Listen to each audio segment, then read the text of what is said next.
Welcome to the Women and the Bible Show, where we dive deep into God's Word, uncovering truth, wisdom, and faith from a woman's perspective. Together, we explore the stories of Scripture, learn timeless lessons, and discover how God's Word still speaks to us today in every season of our lives. This is the Women and the Bible Show. Hello, and welcome to the Women and the Bible Show. Again, we're so glad that you're here, and we do have an exciting show for you. Tonight, we have our co-hosts that you know. They are Maria and Pathinia. Yes, so we're going to jump right into our lesson, and tonight we're going to talk about Hagar. Now, Hagar is a woman from the Old Testament, and her name is mentioned a few times in the scriptures, and we're just going to pull out her story and let you experience Hagar. She was the first person in the Bible to give God a name. So we're going to talk about Hagar and her story. So let's get started. We're in the book of Genesis, and we're going with Genesis chapter 16, verse 1. And it says, "Now Sarai, Abram's wife, bare him no children, and she had a handmaid, an Egyptian, whose name was Hagar." So that's the introduction to the story. So Hagar is Sarai's Egyptian maid. And Sarai is Abram's wife. So you may remember that story of Abram and Sarah, but we're not going to talk so much about them tonight. We want to focus on Hagar, but you really can't talk about Hagar without talking about that couple, Abram and Sarai. So we're going to turn it over to Maria, and she's going to give you the backstory. Okay, so I'm going to give you the juicy backstory, and I'm going to try not to give Sarah the eye roll. I'm going to give Sarah a break today. All right, so we remember that, like she says, Sarah was married to Abram, and so since she couldn't have children, or she thought she wasn't going to have children, I'll say that, she came up with a plan to get a baby on her own by having her maid, Hagar, be a surrogate. Mm-hmm. Okay.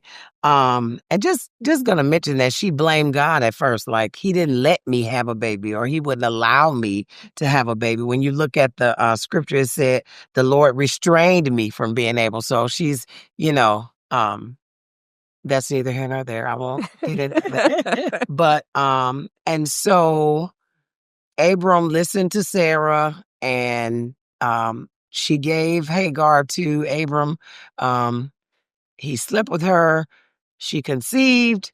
Then, of course, now Hagar was feeling some kind of way towards Sarah. And once she conceived, Sarah started having an attitude as well. So it was a lot of contention there. Mm-hmm. Now that you wanted her to have a baby for you, but now that she's pregnant, there's a problem. Sarah was upset. Abraham said, well, that's your servant. Whatever it is that you want to do with her, you're able to do it. This is when she ran away. Mm-hmm. So this is when they were bumping heads, and then Hagar ran away pregnant. That was the opening of the drama. Yeah. Because that was a lot. It was a lot of drama. Imagine two women, though, in the same house with the same man. That's drama all by itself. And here's one who can conceive and the other one who can't. And the one, they probably were friends. I imagine they were friends before this happened.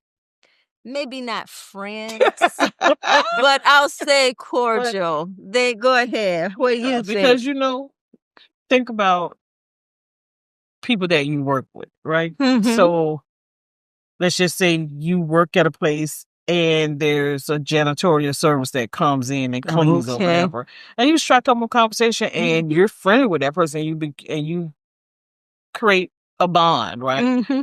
I think it was probably something like that, because she was a servant to her, but that doesn't mean that you didn't have a relationship, right? Think about all the children that we as Black women, not me personally, but our history, raising these children, right? Taking care of these children. These children fall in love with us because we are their sole caregivers and all of that. So it's a natural thing for relationships to form, even in that master servant type environment. And then this relationship went from master servant to servant feeling empowered because she's carrying in the air. Right.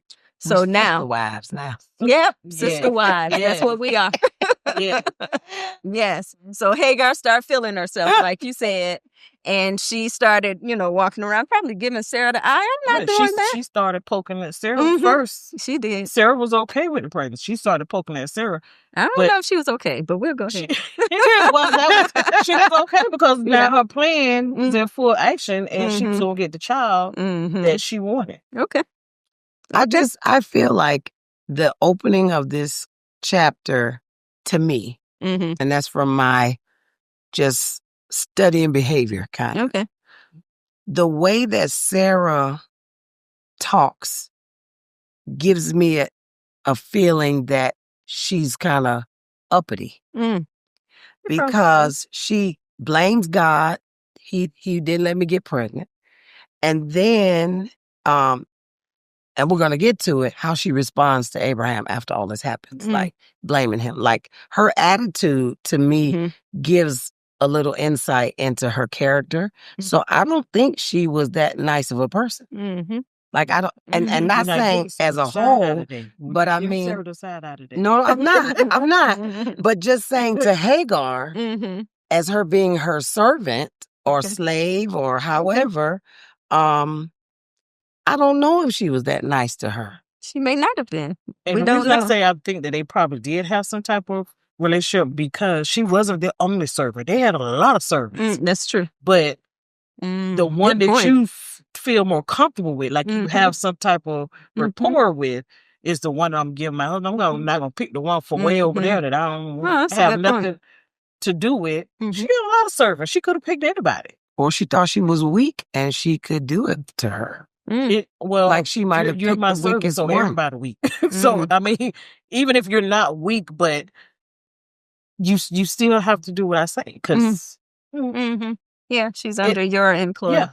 Yeah, I just can't imagine because it's almost like if I say I'm going to have a baby for you, even though I may not like you, if I have a relationship with you, I wouldn't all of a sudden be so bitter towards you. You know what I mean? Feel now, like she said, now you're doing something that you know that she can't do. Yeah. But I'm still a slave, though. But she is there's a certain level of power because you're not a slave anymore. Now you're a wife.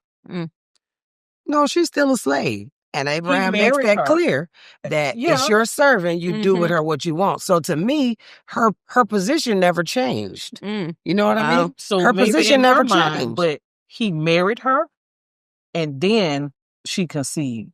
She's the mother of the heir. As a slave, he married her, made her one of his wives.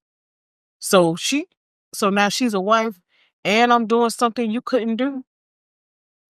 You know how we get, and that's how she got. You know how we get. That's and how she got that way, and like, you couldn't do. Yeah. So she got that way. Let's carry the story forward. So she did. She got that way, and so Sarah got. Like, oh, how did Sarah get? Yeah. So Sarah got. Like, oh, what? You doing what now?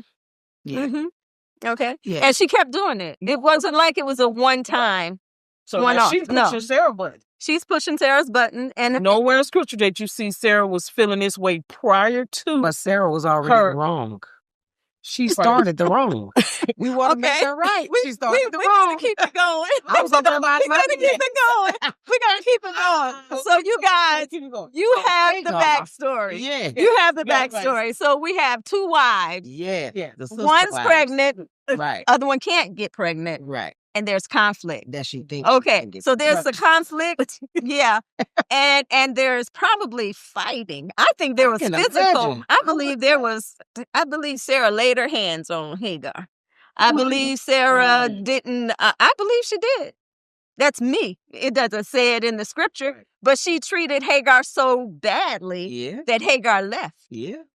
So Hagar ran away in a hurry. I don't know if she packed a bag or if she just got out of there. She just left. I think she did. Okay, so then what would exactly? So Sarah had to do something to get her to that point. To that point. And I believe it was physical. I don't know if just verbally abusing me. Am I gonna leave? But what if emotional distress? But if I think I'm entitled now, where I'm going? I'm the one with the baby. Where I'm going? No, you going? Like, you know what I mean? Like, if I'm in that mindset, but she's that I feel like I'm the slave. No, the slave mentality. But that's what I'm saying. Sometimes you know how they say. Sometimes you can dish it, but you can't take it. Sometimes you can dish it, but you can't take it. So now Sarah go back at you. I just okay. So whatever happens, whether it was physical or emotional, or both, or both, yeah, Hagar got out of there. Yeah, and she got out of there in a hurry, and that's where Pathenia is going to start reading the story. Yes, yes. Genesis 16, starting at verse 7.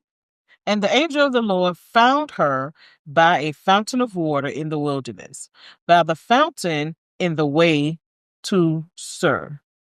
And he said, Hagar, Sarah's maid, whence camest thou? And whither wilt thou go? And she said, I flee from the face of my mistress Sarai. And the angel of the Lord said unto her, Return to thy mistress and submit thyself under her hands.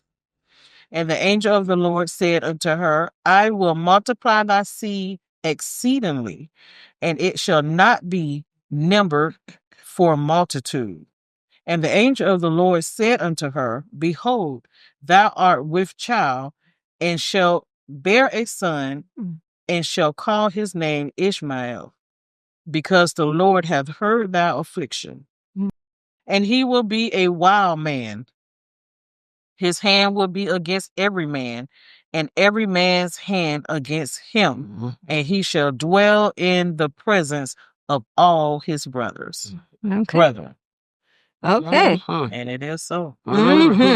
Even today. So can't get along with nobody. Nobody can get along with So back at verse 7, it says the angel, who found her? The angel of the Lord. He found her by a fountain of water. Where? In the wilderness. In the wilderness. She out in the boonies. She done ran off. She ran off. She ain't packed nothing. Nope. She probably didn't even have no shoes on. So the angel addresses her. And what does he say to her, though? What's the first word? About face, turn around, take your time. He said, where you going? But look how he addresses her. As what? Sarah's maid. Sarah's maid. Yeah. He said, where you coming from? Yep, where you coming from? So I wonder if where you going? I wonder if that was to remind her, maybe, that although you are doing this thing and although you are carrying a child, you kind of got out of place. Maybe. You kind of got out of place. And that ain't what we're doing. But you're going to get blessed in this. But you have to remember your place. Okay. So he says, where'd you come from and where did you go? And then she said, I'm running away. I'm fleeing from the face. You don't even want to see her face. I don't want to see her face of Mistress Sarai. Yes. Yes. And then, like you said, the angel said to her, do what? Return. Return. Go back and do what? Submit. So she had got a little haughty. She got out of her place. She was acting up. She was pregnant. And yep. I think you want to do that. I think when the Lord approaches you like that, I think you just want to, you want to just be quiet. Yep, you just want to be quiet. I would have been like, Lord, why? I don't think I should go back and do that. You think so? We act like that now. Like we think, and I'm not saying, but that's kind of our, like, why do I have to? That's how we think. That's our, like Western world in the 21st century West. Yeah. The Western Two world different ways. 21st century. So he says to return to her and submit under her hand. And then the angel made her a promise. What did he say in verse 10? He said, I'm going to multiply that seed. I'm going to multiply your seed. Exceedingly. Exceedingly. Not just multiply. Great multiplication. Great multiplication. Great multiplication. Yes. Okay. Should not be numbered by the multitude. By the multitude. That's a lot of multiplying. That's a lot of multiplying. Yes. And what else did the angel say? What did he tell her about her son? He was going to be a donkey. He going to be a donkey. Acting like a donkey. Wow, man. Oh, wow, man. One of the translations says a wild donkey man. I saw that. Yeah, a wild donkey man. I was like, a wild donkey man. So he's going to be something. That's quite descriptive. That is. So he's going to be stubborn. He's going to be fighting and bucking and everything. Yeah, absolutely. Yeah.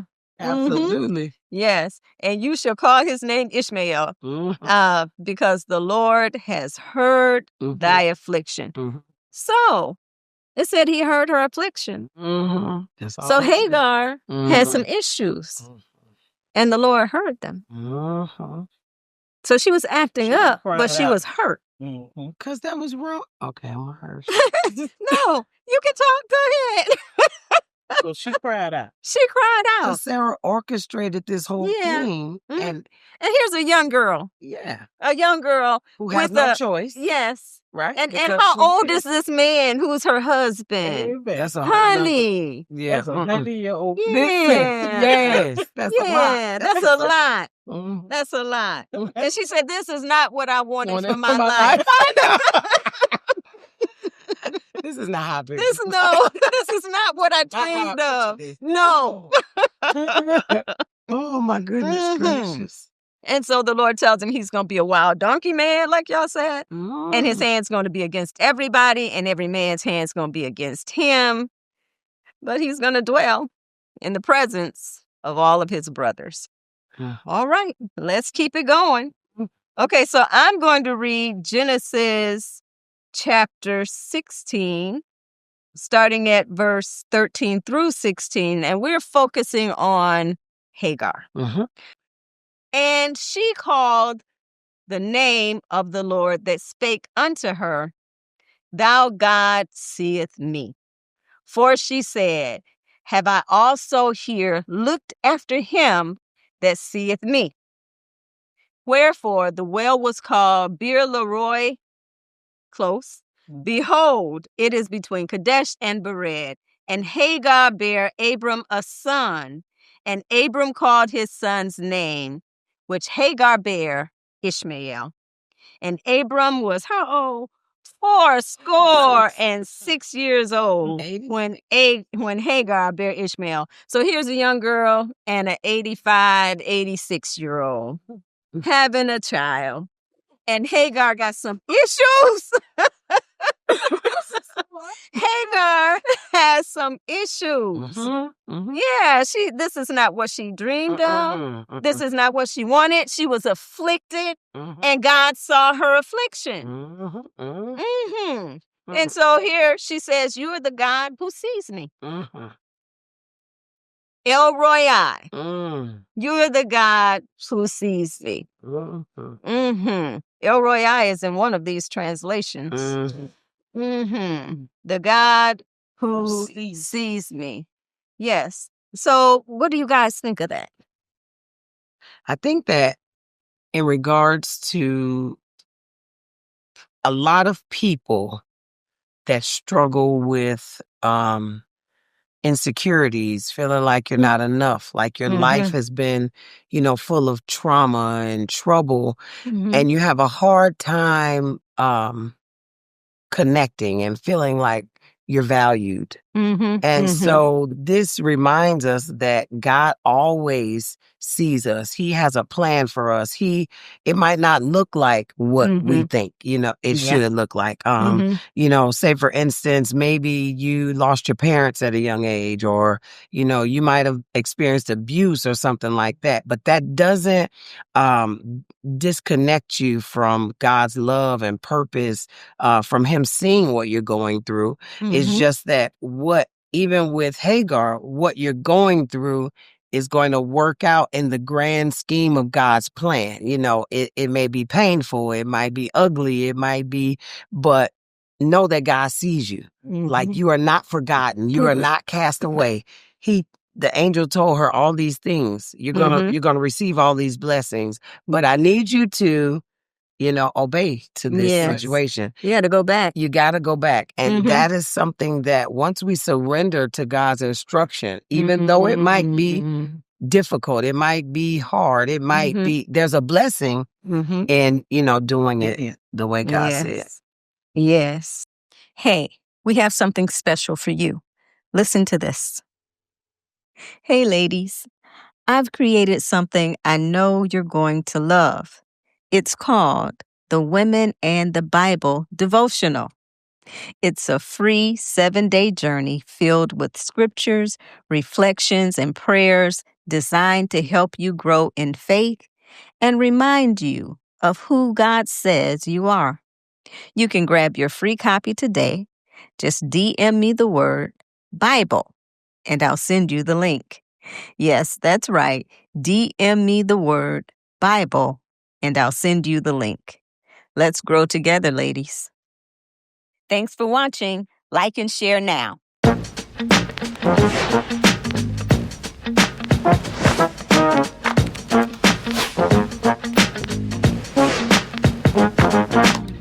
So here we are. We've seen that Hagar has run away. She's met the Lord, given the Lord a name, saying that the Lord has seen her affliction.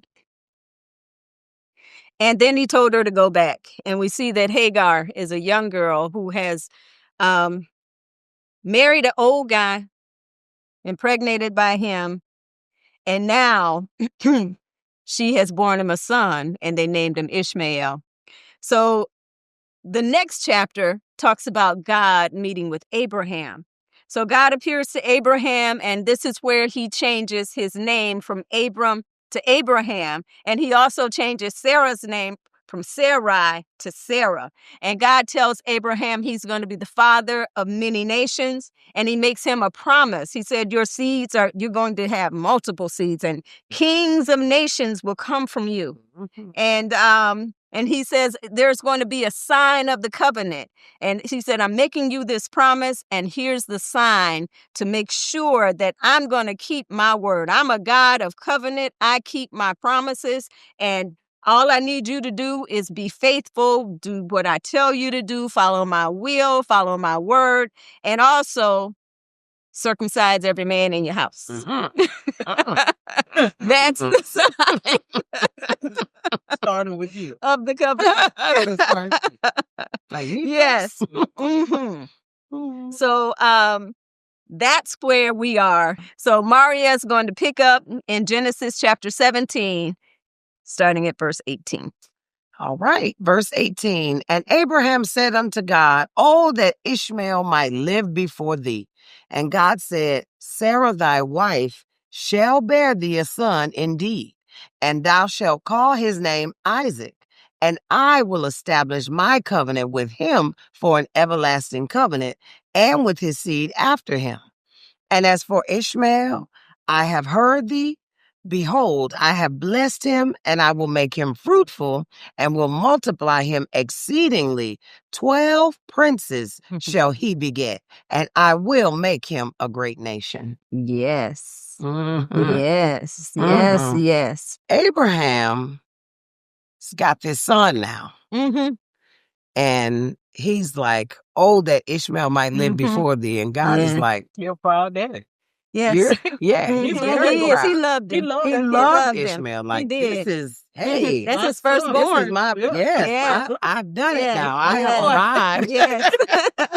And God is like, he's not the one though. Like I got him too, but Sarah's going to have a son. All right. Pick up reading, Parthenia. Let's keep it moving. Let's see. So now jump down to 23. And Abraham took Ishmael his son, and all that were born in his house, and all that were brought with his money, every male among the men of Abraham's house, and circumcised the flesh of their foreskin in that selfsame day, as God had said unto him.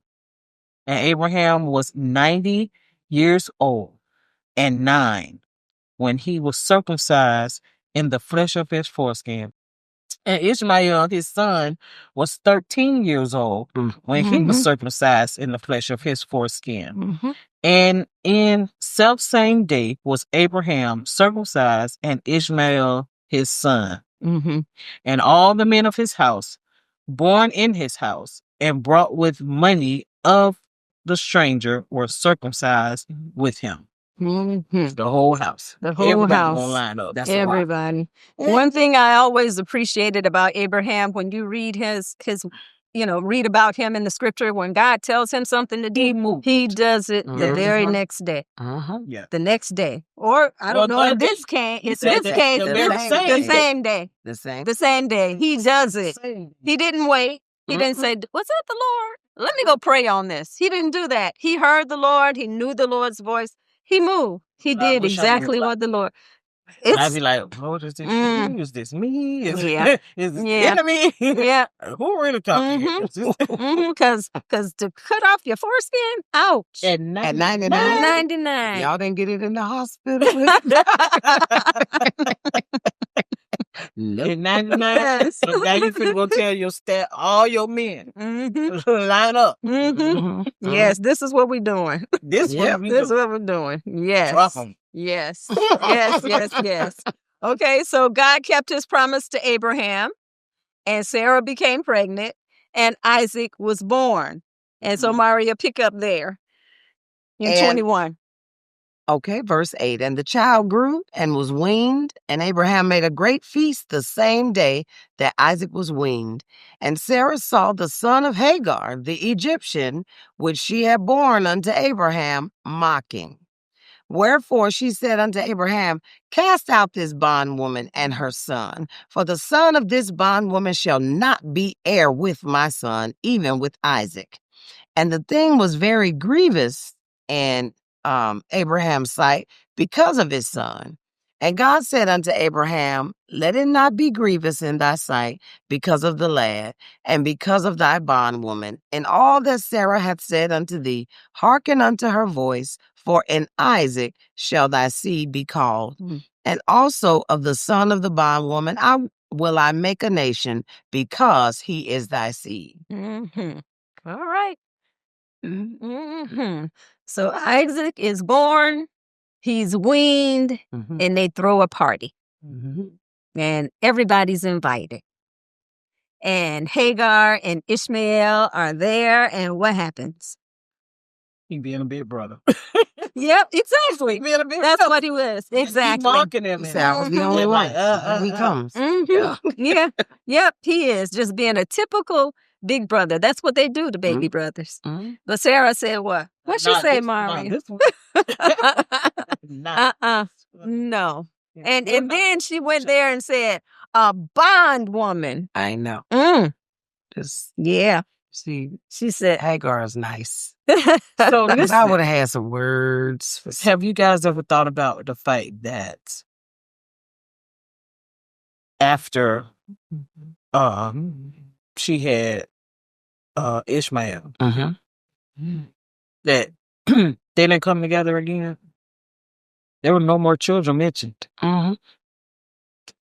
So her job was to be a surrogate. She did the job, and that was it. No more children were listed. So to me, that says you did not come together again. Well, and Ishmael was with him, because later you see Abraham gives Ishmael back to her. So to me, that says that Ishmael was over here with her. Right. And because Sarah just let it was a surrogate situation. Yeah. You got the baby. And that was it. So the contract was fulfilled. The contract was fulfilled, because you don't see any more children. So it's not like they were. It was not like Leah and Rachel, right? Not like that. Really kept going. They were sister wives. No.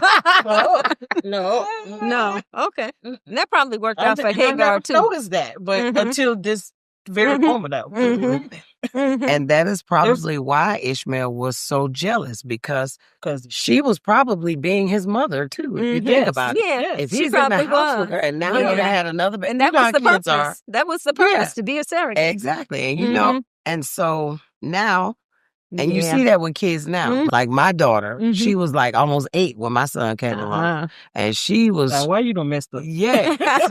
It was all good. I was doing just fine. It was just you and me. And now, it's you, me, and him. Yeah. Where'd he come from? He came back. Yeah. And kids don't always take that so well. No.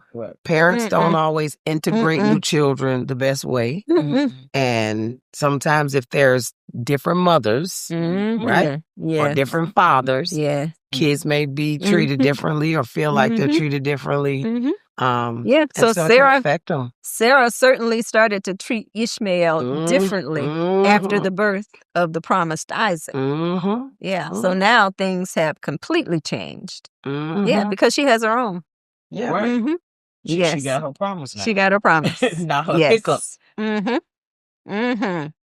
Okay, so what was Abraham's position? We know Sarah's position. She wanted to kick him out. So he to keep his. That's his baby. Yeah. That's his boy. That was his boy. It was. That was his boy. Yeah, he was like 12, 13. 13. And so he had grown up. Yeah. Yeah, with his dad. They were probably going close. here and there, and he's teaching him all kinds of things, you know. Yeah. The only child. Yeah, the only for this son. Forever. You know, you created it. Yeah. You got it. Yeah. Now she's saying, you can't have this. Yeah. So Sarah got upset because, you know, Ishmael was teasing little Isaac, and she kicked him out. No, she said to Abraham, what'd she tell Abraham?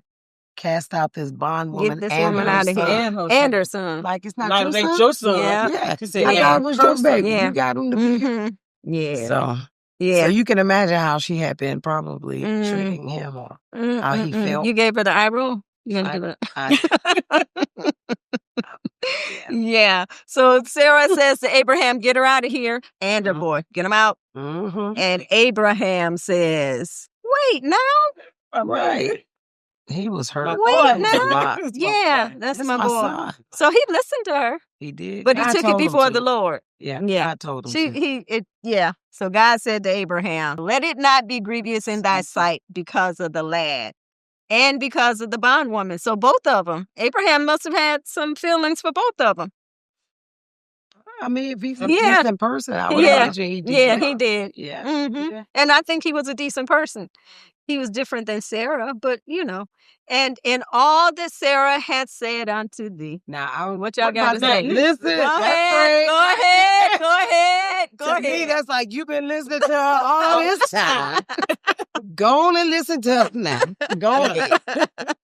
Go ahead. Just go. Don't even be upset about it. Just do what she said. Just do what she said. That phrase, it was in my mind. I was like, he said, you've been listening to her all this time. Just go ahead. Go ahead. Change. Don't change now. Change now.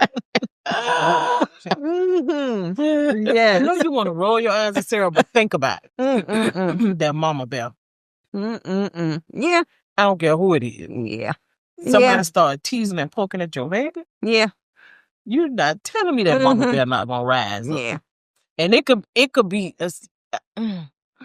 not if it's my child. Listen, if I adopt a child or that's my child. So I can't treat, and people do though. They do. I can't treat my children differently, even though just because I didn't birth this one. If I'm raising you and you're doing something wrong, then I may be correcting you, but to put you out, that's a lot. That says a lot to me about her. That speaks to me about her. Because if I adopt a child or have somebody have a child, and I do have friends who did that, that child that they had a surrogate is their child. This is my baby. So now that I have a baby, because that happened to them, they got pregnant after they end up adopting, there's no difference. So if there becomes some type of conflict, I'm dealing with you both as my children. Okay, so in verse 10, Sarah says, she said unto Abram, cast out this bondwoman and her son, for the son of this bondwoman shall not be heir. So she brings that right back to, he's not sharing the inheritance with Isaac. Oh no, he's got to go. So Isaac is the promised, and Sarah says, God promised this to me and you. He got to go. And so Abraham sends him away. All right. I know. Yeah. Yeah. Struggle. Poor He was going Abraham. through. He was going So you know, a lot of times people think men don't have feelings, or they don't. Yeah. Yeah, they do. Yeah. Yeah, Yeah. they probably hurt him to his core. You know? Yeah, it probably did. But the Lord said, you been listening to her? Listen some more. Do what she say. All right. Continue on. Okay, but then he'll read for us. All right, so we're going to read 21, starting at verse 14. And Abraham rose up early in the morning and took bread and a bottle of water and gave it to Hagar, putting it on her shoulder and the child, and sent her away. And she departed and wandered in the wilderness of Beersheba. And the water was spent in the bottle, and she cast the child under one of the shrubs. And she went and sat down over against him a good way off, as it were bow shot. And she said, let me not see the death of the child. And she sat over against him and lifted up her voice and wept. And God heard the voice of the lad, and the angel of God called to Hagar out of heaven, and said unto her, what aileth thee, Hagar? Fear not, for God has heard the voice of the lad where he is. So they both were crying. They both were crying. Arise, lift up the lad, and hold him in thine hand, and I will make him a great nation. And God opened her eyes, and she saw a well of water, and she went and filled the bottle of water and gave the lad drink. And God was with the lad, and he grew and dwelled in the wilderness and became an archer. And he dwelled in the wilderness of Paran, and his mother took him a wife out of the land of Egypt. Yes. All right, let's talk about that. So here, they have been put out. And he got up again early in the morning. That's his habit. He either does it the day of or the very next day, very early in the morning. He packed up some bread and some water. Yep, he did. He had to pack. He gave him bread and a bottle of water.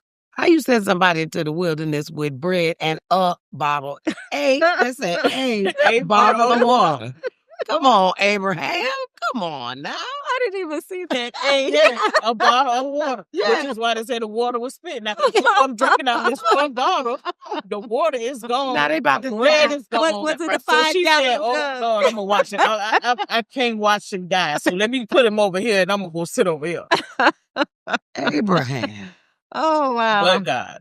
Well, you know, maybe he was a man. He wasn't thinking about packing. That's not what he usually. He wasn't the one who But he usually wasn't going to packed. send him out with nothing. But he gave him a bottle of So water. his man some brain bread.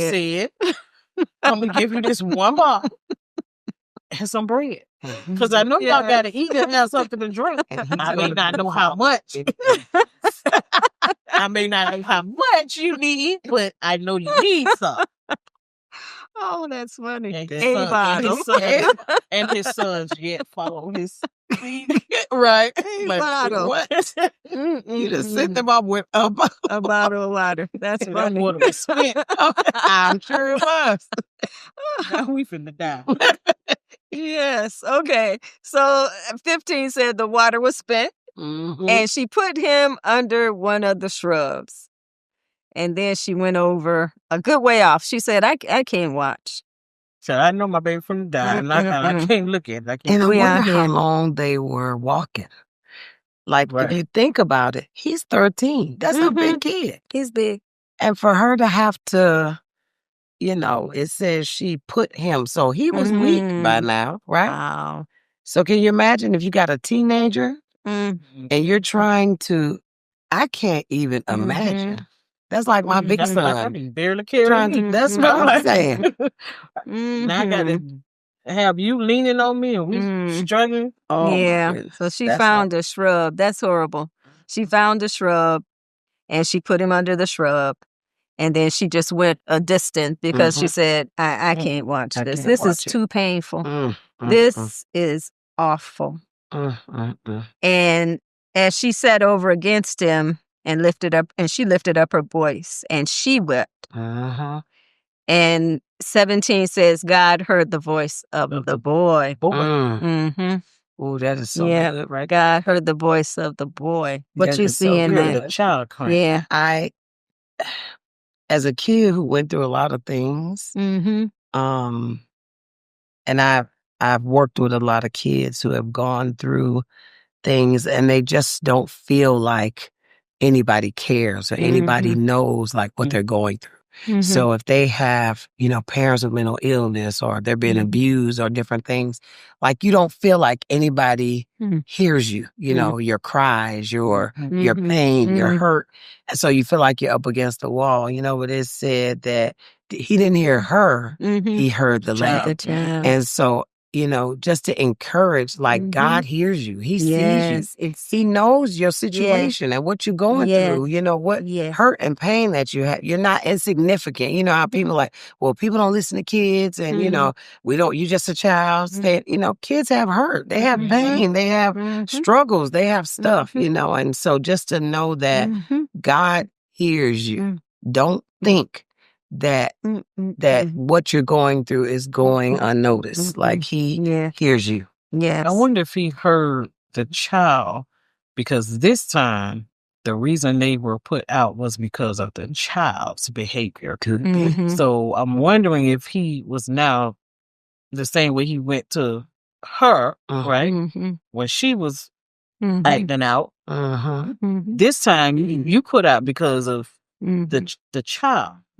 So I'm wondering if the child realizes that and was crying out saying, whatever, I'm sorry, I didn't realize it was going to go to this length. He wasn't just thirsty. Right. Because he didn't have no water. I didn't realize it was going to be all of this. Yes. So the child is now crying because y'all got put out because of your behavior. Right. Right. So he's feeling guilty. He's feeling bad. He's lost his dad. And He's lost his home. Abandonment. Lots of issues. And he is carrying that. You'd be like, well, what did I do? They know if they did something wrong, but still, it depends because, some people, their punishment can be a little extreme, don't match what really happens. You'd be like, well, what did I really do? Right. Yeah. Then we got to pack up. We just we're get homeless. put out. What did I? Yes. What did I do? What have I done? Like, right. I was just playing. Right. And at his age, he was just playing. 13. And his age, that's a lot to digest. Yeah. We've been put out. I done lost my dad. Like, that's a lot going on. That's a lot. For an adult to deal with, but a child. And maybe it affected him in his later life because it was already told to her that he's going to be against everybody. So he's protecting himself. He's built up absolutely. Don't be against him. Exactly. So he's protecting himself. He's not going to get that hurt anymore. Not going to let you get close enough. I'm not going to let you do that to me anymore. So he put up some barriers to protect himself. So let's look at verse 18.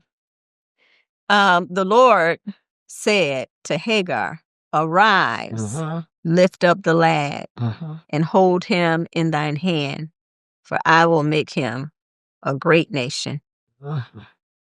And then he opened her eyes, and she saw a well of water. And she went and filled the bottle with water. He gave the lad a drink. The bottle. We back. The bottle. The 5-gallon jug? No. The bottle. The bottle.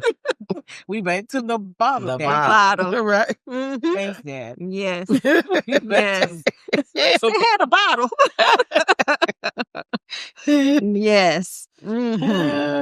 So just imagine that. So if it's night, and the sun is down and it's dark out there in the desert or in the wilderness, wherever she is. And so the only light is moonlight and stars. And so just imagine all of a sudden the moonlight hitting the water and she sees it. All of a sudden, because unless he put it there, at that time, the well was there. Because guess what? You ain't see the well before. You didn't see it. You ain't see no well. You didn't see it because you fell out crying. Yeah. If you'd have saw the well. And you Yeah. know what? Sometimes we're so in despair, like we can't see. You know, oftentimes God is, you know, making a way or making provision.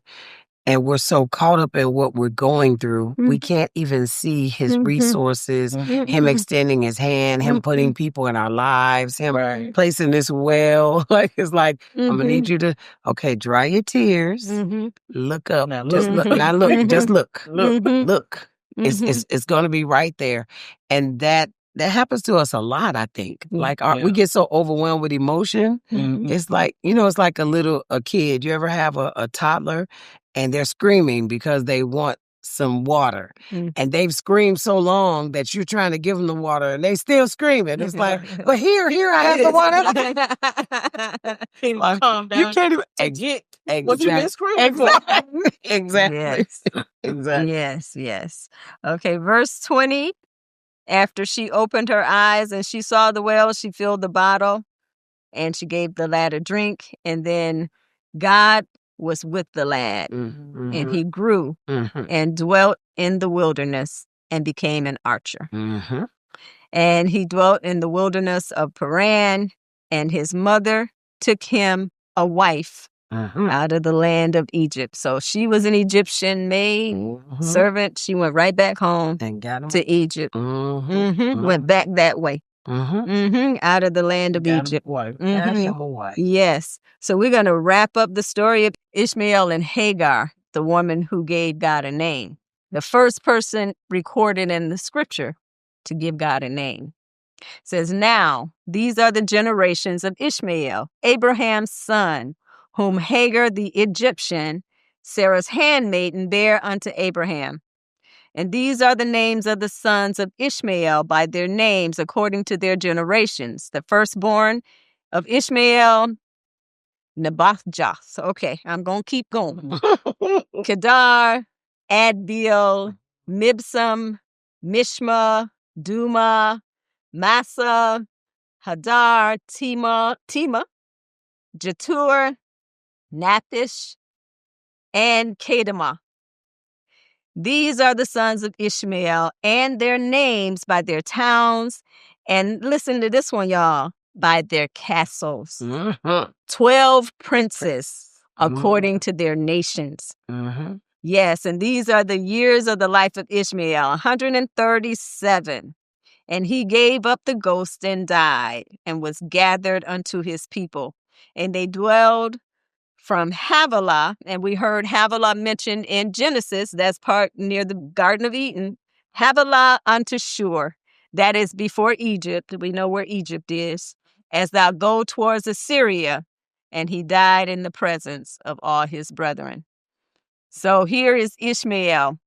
So one thing I want you to notice is that God said Abraham's going to be the father of many nations, and he certainly is. Ishmael. And he also told Abraham that kings were going to come from his loins. Ishmael was a king because this says that he had 12 princes. Kings have prince, and Ishmael had 12. Just like Abraham, Isaac, and Jacob. Jacob had 12.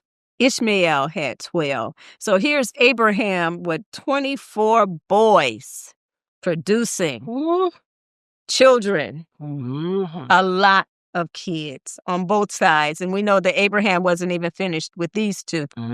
Yes. And so Ishmael was 137 years old, and he gave up the ghost and died, and he was gathered to his people. And I just want you to see that Hagar's life, even though it was hard, if her son is a king, she's the queen mother. She has position, she has power, she has wealth. She has all of these things, and she has generations following her. Kings have come from her, just like kings have come from Sarah. Okay, so that's the story of Hagar. She was an Egyptian slave of Sarah, and she had a little rough life, but God was faithful, and he kept his promises to Abraham and to Hagar. because he found her out there in the desert twice. And both times she had an encounter with the Lord. The first time she named him El Roi, the God who sees me. And like Maria said, sometimes you don't feel like you're seen. You don't feel like you're heard. You don't feel like your problems are important enough. For God to even take notice. But he takes notice. He knows everything and he cares. So thank you guys for listening to us tonight. We're going to get ready to end the show. So ladies, get ready to give your biggest takeaways and your comments. For me, I would just like to say that you may have had a rough beginning, in your life. You may have had some setbacks, some tragedies, some traumas, but that does not destroy or nullify God's promise to you. So he still has great things in store for you. You just have to build upon all of the things that you've gone through. Use them as opportunities to grow, to be strengthened, to learn, to be able to minister to others. And while you're doing that, God is still, taking you to your destiny. So don't look at where you've been and just say, oh, my life is doomed or it's over because I had a bad beginning. Just keep on pressing towards the mark and God will get you there. All right. That's a good word. All right, Gardenia, what you got? Nice. Well, I think what I would say today, the takeaway would be stand on the promises of God. Mm-hmm. Anytime you're going through something that seems like it's just over. Mm-hmm. It is over. I know this is it. Mm-hmm.